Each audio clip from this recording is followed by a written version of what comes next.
Anyways, हमारा ये concern है कि ये election free and fair and transparent तरीके से होना चाहिए। जैसा कि आपने खुद कहा, इलेक्शन डिक्लेयर होने के 12 घंटे पहले लगभग 150-200 ट्रांसफर्स अब्रप्टली आर्बिटरली एलजी गवर्नमेंट ने किए, एलजी एडमिनिस्ट्रेशन ने किए। और हम जानते हैं whatever said and done, LG administration का यहाँ जो बिहेवियर है, it's full of prejudice, it's full of बायस। आप जानते हैं कि वो बीजेपी को फेवर करते हैं और करते आए हैं, और जो यहाँ की बाकी पार्टीज हैं उनके साथ वो कितना हॉस्टाइल रहे हैं। और जैसे आपने आउटगोइंग डीजी के बारे में बात की, आप खुद जानते हैं कि वो कैसे पॉलिटिकल स्टेटमेंट्स इश्यू कर रहे थे, although that is not his jurisdiction.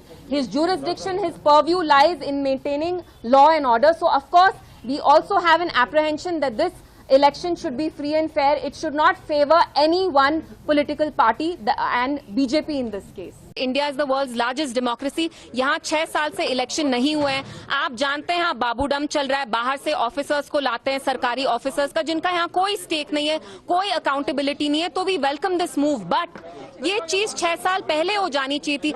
इस पे इतना टूर करना, प्रोग्राम करना, ईसीआई को भेजना, फिर कमेटी बनाना, फिर सिक्योरिटी रिव्यू करना। आप तो एक तरफ से कहते हैं एवरीथिंग हियर इज नॉर्मल।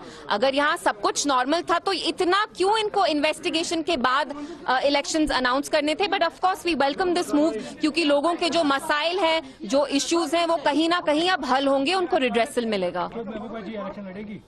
देखिए, मैं महबूबा जी थोड़ी ना हूँ। This is a question that only she can answer. But आप जानते हैं, महबूबा जी ने पहले भी कहा है, she is not planning to fight, so this is something you will have to ask her.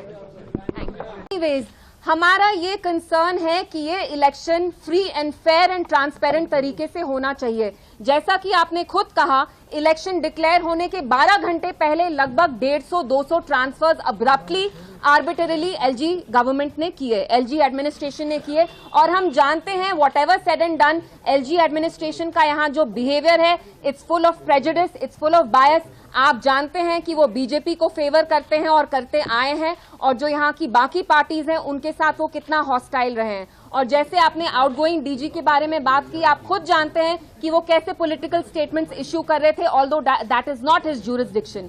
His jurisdiction, his purview lies in maintaining law and order. So of course, we also have an apprehension that this election should be free and fair. It should not favor any one political party and BJP in this case. India is the world's largest democracy. यहाँ 6 साल से election नहीं हुए हैं। आप जानते हैं, यहाँ बाबूडम चल रहा है, बाहर से ऑफिसर्स को लाते हैं, सरकारी ऑफिसर्स का, जिनका यहाँ कोई स्टेक नहीं है, कोई अकाउंटेबिलिटी नहीं है। तो we welcome this move, but ये चीज 6 साल पहले हो जानी चाहिए थी।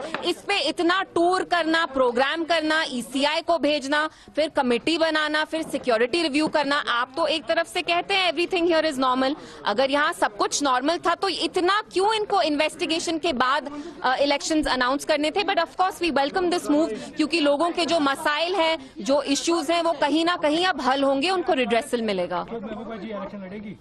देखिए, मैं महबूबा जी थोड़ी ना हूँ। This is a question that only she can answer. But आप जानते हैं, महबूबा जी ने पहले भी कहा है, she is not planning to fight, so this is something you will have to ask her. News nation अब व्हाट्सएप पर खबरों के ताजा अपडेट के लिए न्यूज नेशन के इस QR कोड को स्कैन करें।